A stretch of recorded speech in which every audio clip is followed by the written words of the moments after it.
Baik, untuk program yang sekarang lagi saya jalani yaitu program PBSB yang berkolaborasi dengan LPDP. Kemenak kolaborasi dengan LPDP. Kalau Kemenak khusus santri, kalau BPI ini khusus semua mahasiswa. Awal proses pendaftarannya administrasi yang pasti ya, dan di administrasi juga kita udah nentuin program studi apa sih yang mau kita ambil nantinya gitu. Jadi Untuk administrasi LPDP BPI ini ada tiket utamanya. Apa sih tiket utama itu? Itu adalah sertifikat TOEFL. Minimalnya ATP skor 500. tips dan triknya itu lebih ke, karena ini kan beasiswa keagamaan. Tips dan trik agar kalian bisa lolos LPDP, BPI khususnya ya.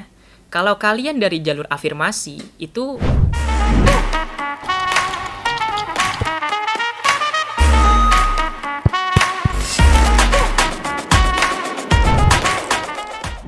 Hai, welcome to Alinea, merangkai kata menjadi cerita bersama saya Tita Nifa. Teman-teman Alinea, pesantren atau mahat erat kaitannya dengan memperdalam ilmu agama. Namun gue star kita kali ini membuktikan hal yang berbeda, di mana pesantren tidak hanya menjadi wadah untuk mempelajari agama, tetapi juga meraih mimpi mereka untuk melanjutkan studi ke jenjang yang lebih lanjut. Kita sambut mahat santri berprestasi dan mendapat beasiswa LPDP, yakni Zafia Intan Famela dan Fahru Razi.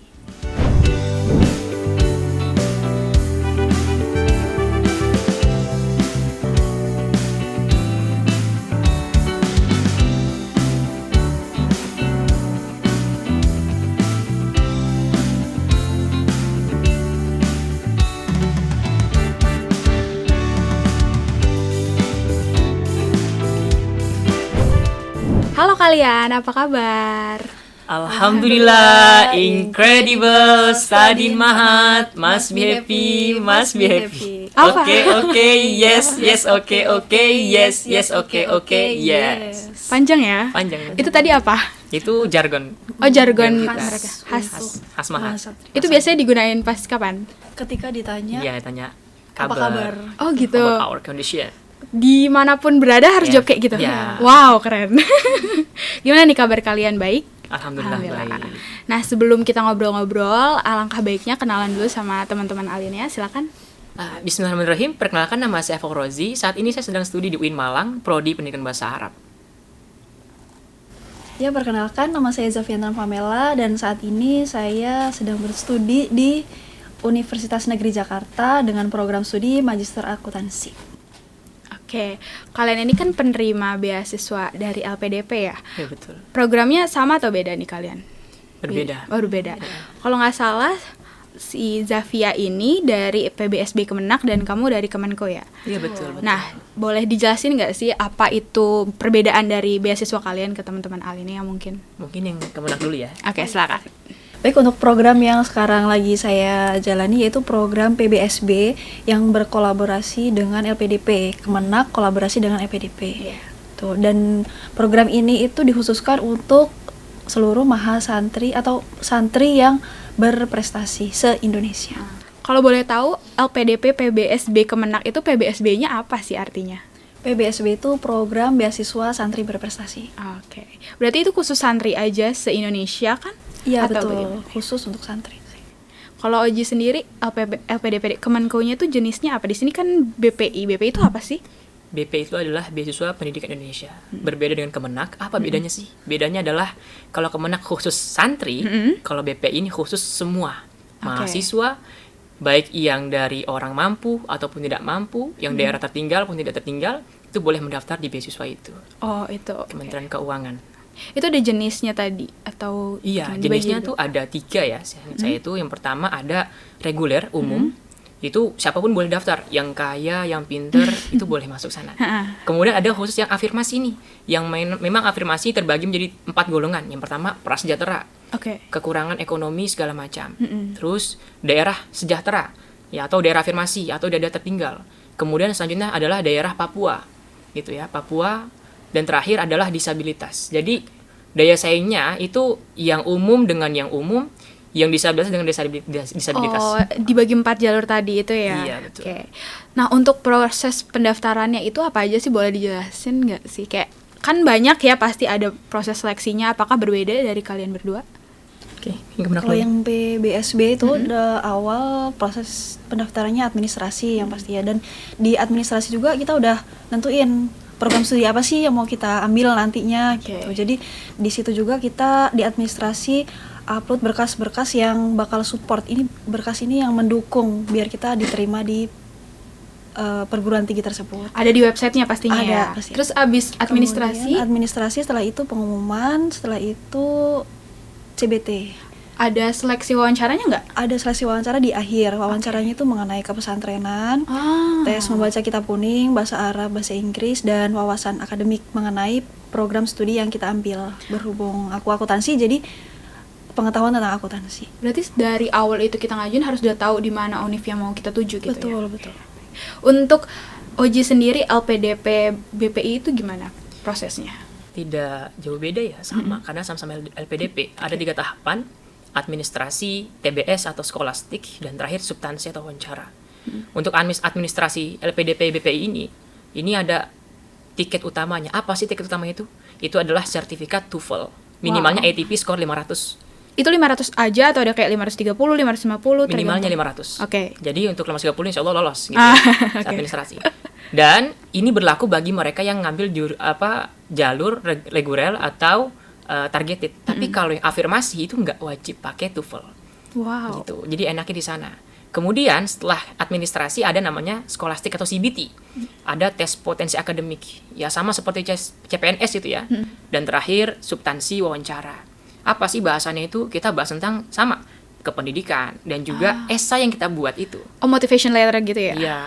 Pakai bahasa sesuai dengan apa yang kita minatkan. Kalau dalam negeri pakai bahasa Indonesia, kalau luar negeri bahasa luar negeri. Baik itu bahasa Inggris atau bahasa Arab atau bahasa yang lainnya. Oh, berarti dari LPDP BPI ini sendiri nggak hanya di dalam negeri ya, boleh ke luar negeri juga? Justru banyak yang luar negeri. Oh gitu. Aku pikir tadinya BPI ini cuma yang buat di dalam negeri gitu khususnya.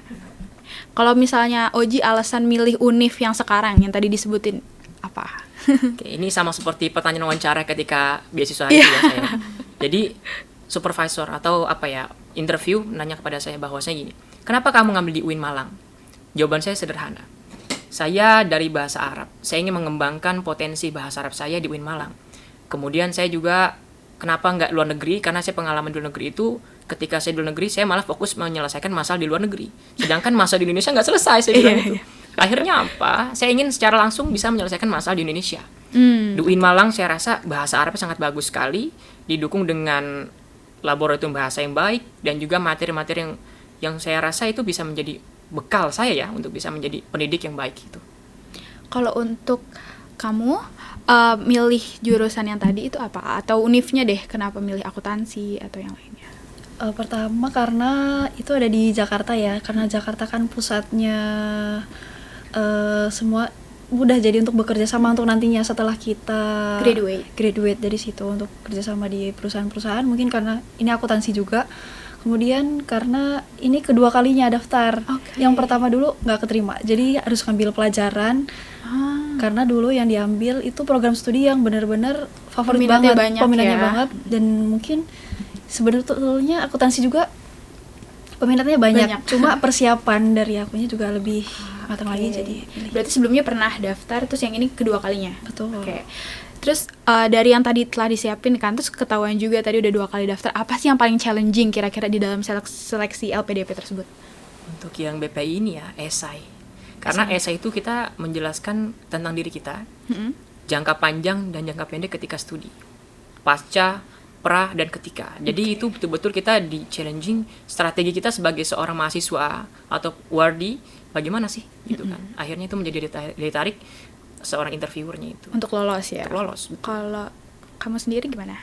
Yang challenging yaitu bagian wawancara ya, karena wawancaranya mengenai baca kitab kuning yang harus betul-betul di situ ada 4 kitab kuning yang bakal kita pilih, tapi jadi kita harus pelajari tuh semua kitab kuningnya, kita ulang kembali pelajaran cara baca kitab kuningnya untuk menerjemahkannya gitu. Kalau dari kalian sendiri, kalau ngerating nih kesulitan yang tadi dialamin itu dari 1 sampai 10 kira-kira berapa? Untuk saya 8 ya. Wow. Kenapa saya kasih 8? Karena sekarang itu zamannya mudah sekali. Saya one shoot ya, dia sekali daftar langsung lolos alhamdulillah. Dan itu mandiri, saya nggak ada yang jadi Ambil, mentor iya. gitu kan, nggak ada mentor segala macam.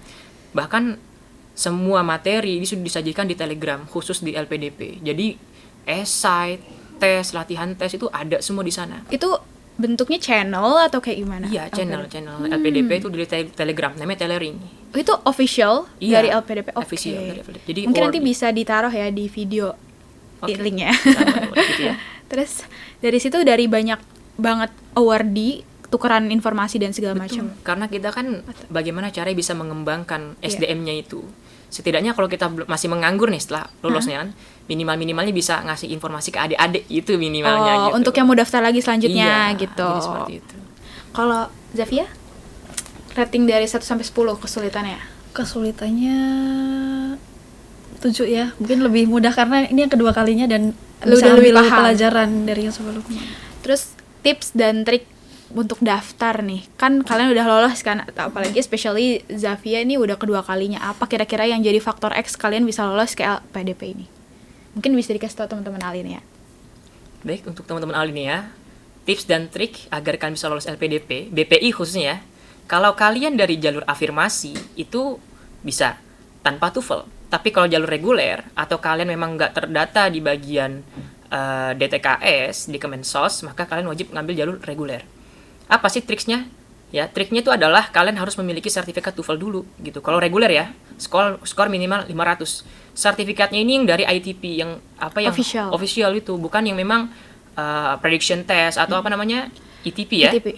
Nah, itu. Kemudian siapkan esai terbaik kalian karena itu menjadi daya tarik interviewer ataupun LPDP untuk bisa menerima kalian gitu. Mungkin itu ya saya. Kalau dari Zafia sendiri apa kira-kira? Tips dan triknya itu lebih ke, karena ini kan beasiswa keagamaan, jadi lebih ke tes belajar untuk baca kitab kuning, bahasa Arab, bahasa Inggris juga. Diperkuat di bidang agamanya mungkin. Betul. Ya. Oke. Kalau misalnya dari kalian setelah lolos nih, apa reaksi pertamanya? Kayak seneng kah atau kaget atau nggak expect? Saya sendiri ya, saya agak sedikit kaget ya, saya sampaikan ke orang tua saya, alhamdulillah lolos gitu kan, karena saya kan yang perdana ya, perdana di keluarga saya bisa magister gitu kan. Wah. Luar biasa saya bilang. Terus pesan orang tua adalah ya udah syukurin, jangan lupa tetap bekerja keras, jangan mudah gitu ya, jangan mudah menerima itu gitu, jangan udah dapet lolos malah malas-malasan enggak gitu. Kalau dari Zafia sendiri apa reaksinya pas pertama kali tahu? Pertama kali tahu ya pasti senang banget ya, karena ini beasiswa dari Negara. sekian ribu seleksi, maksudnya yang mendaftar tuh banyak, salah satu yang keterimanya aku. Senang banget gitu, dan harapannya bisa membantu adik-adik juga untuk dapat inform beasiswa. ya beasiswa LPDP ini. Oke, teman-teman, kita pembahasannya udah berat banget, bakal break dulu dan balik lagi setelah yang satu ini.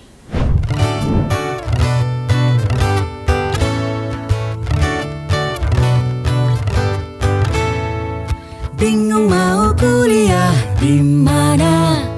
Cari kampus yang banyak prestasinya, banyak fasilitas dan beasiswa. UIN, Raden, Intan, Lampung solusinya. Wujudkan mimpi bersama UIN, Raden, Intan, Lampung. Hai teman-teman, kita balik lagi. Kita bakal lanjutin pertanyaan ke guestar kita yang paling keren satu ini. Jadi tadi kan Zafia bilang kalau misalnya ambil jurusan akuntansi. Sebelumnya di UIN itu PBA ya, jurusannya Pendidikan Bahasa Arab. Apa alasannya yang bikin cross major bahasanya untuk Zafia? Alasannya itu karena satu, di booklet itu kan kita lihat tuh kampus-kampus ini, prodi-prodi ini persyaratannya untuk masuk ini S2 ini ya, khususnya S2 itu dia dari S1 apa-apa. Nah, salah satunya tuh akuntansi itu boleh dari semua jurusan gitu. Jadi nggak harus yang S1 akuntansi, tapi S1 PBA pun bisa. Kemudian yang kedua, karena sebelumnya ada pengalaman di administrasi keuangan gitu. Jadi kayaknya aku bakal seneng nih menjalani perkuliahan S2 akuntansi ini. Sebelumnya pengalaman administrasi ini dapat dari Mahat kah atau di mana? Dari Mahat juga ada, karena kan kalau kita di Mahat itu ada pentas nih tuh kan. ada bagian kayak kita jadi sekretarisnya, jadi Iya. bendaharanya gitu. Oh, itu yang ngurus Zavia pernah pengalaman? Oh, pernah itu. Oke. Untuk Oji sendiri, kan udah S1-nya pendidikan bahasa Arab. S2-nya kenapa ngambil pendidikan bahasa Arab lagi? Senagih itu kah? Iya, karena bahasa Arab candu ya. Oh. Enggak. Karena apa? Karena saya rasa pengalaman saya, pendidikan saya itu dalam bahasa Arab itu masih kurang sekali ya. Kemudian cita-cita saya dan harapan saya untuk membangkitkan meningkatkan kualitas SDM mahasiswa ataupun penduduk ya agar bisa menguasai bahasa Arab itu tinggi sekali. Saya ingin mencari bagaimana trik mendapatkan teori yang mudah, pendekatan yang sederhana agar bisa diterima oleh masyarakat. Umumnya masyarakat itu berpikir bahasa Arab sulit gitu. Padahal ya nggak sulit gitu.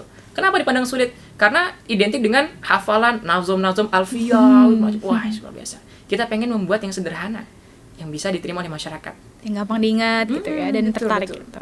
Nah, kalian berdua ini kan tinggalnya di Ma'had Al-Jami'ah. Seberapa besar sih pengaruh si Ma'had Al-Jami'ah ini dalam kehidupan kalian, ataupun mungkin pendaftaran ini LPDP mungkin ngaruh gitu saat kalian jelasin kalau kalian dari Ma'had Al-Jami'ah. Mungkin dari Zavia dulu.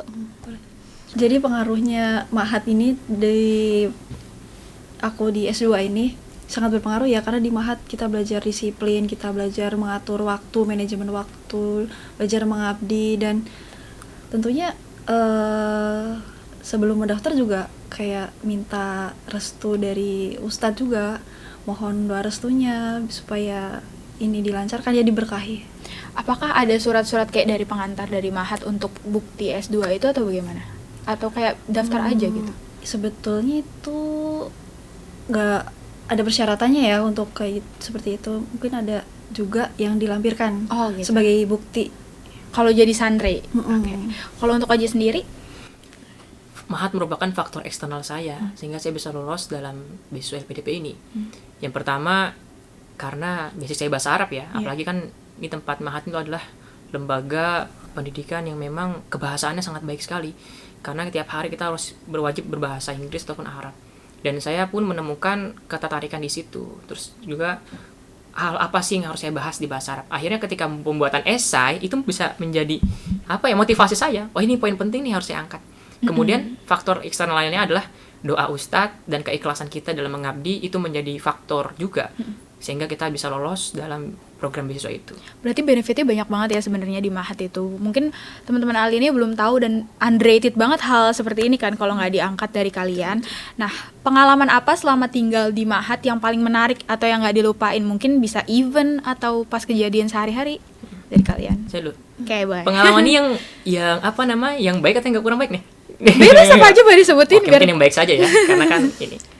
Untuk pengalamannya itu di Ma'had itu saya menjadi seorang SC ataupun ketua pelaksana.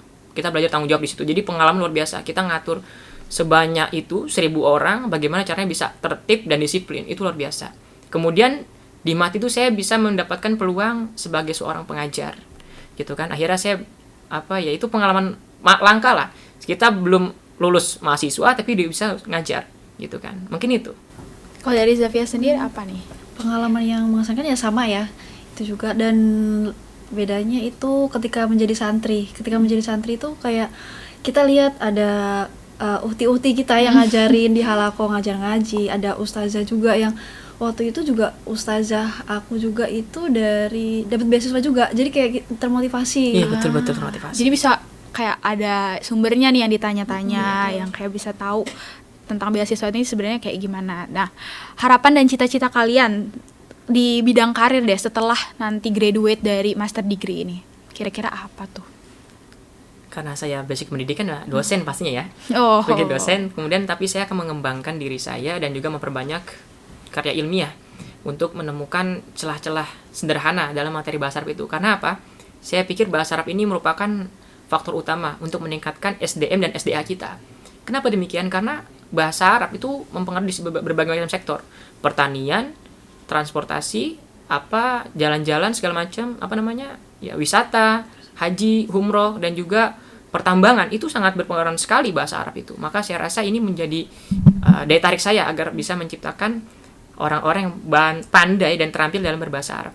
Karena bahasa Arab ini udah termasuk bahasa internasional juga kan, Betul, udah diresmikan. Kalau untuk Zafia sendiri, apa cita-cita atau karir yang setelah ini dilakukan? Setelah ini tuh pengennya kayak bekerja ya, pasti bekerja di perusahaan-perusahaan yang my dream gitu, yang aku impikan dari Apakah dulu. Big Four yang famous gitu di Jakarta, yang di SCBD?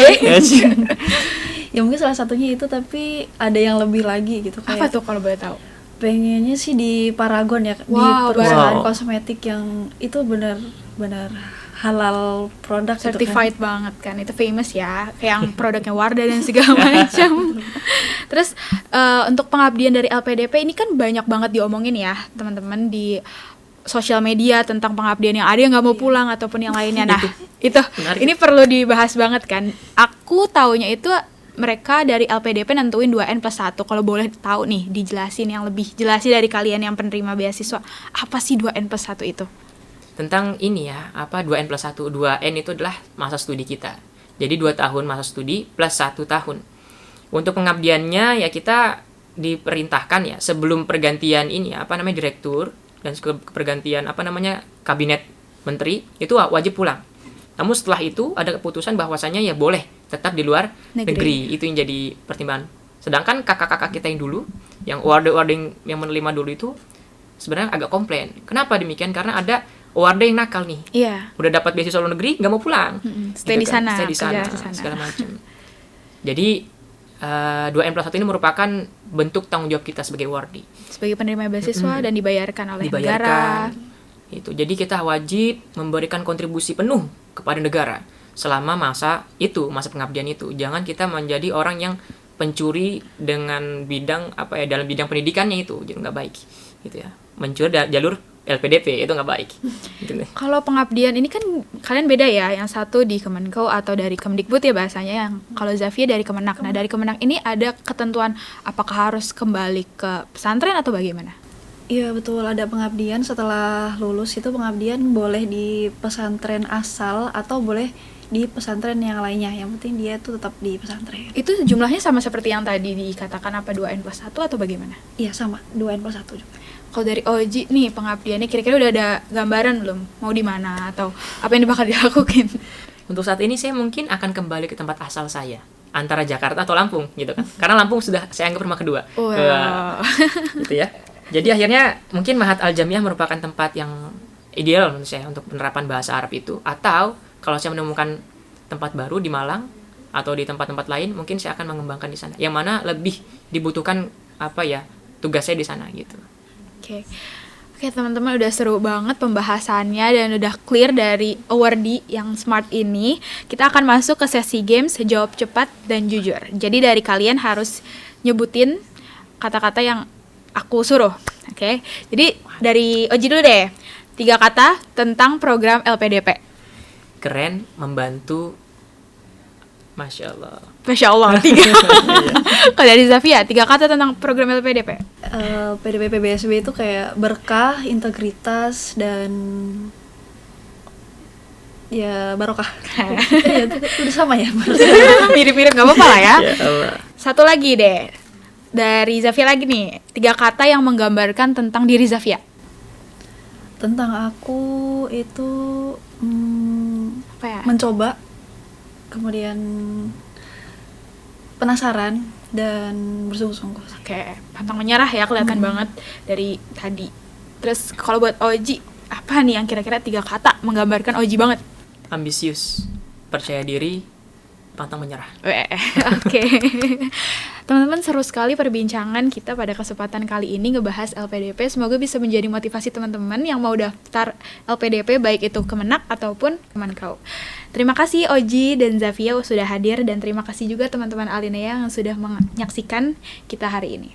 Teman-teman, remember, the only limit to our knowledge is our imagination. So keep learning, keep exploring, and never stop dreaming.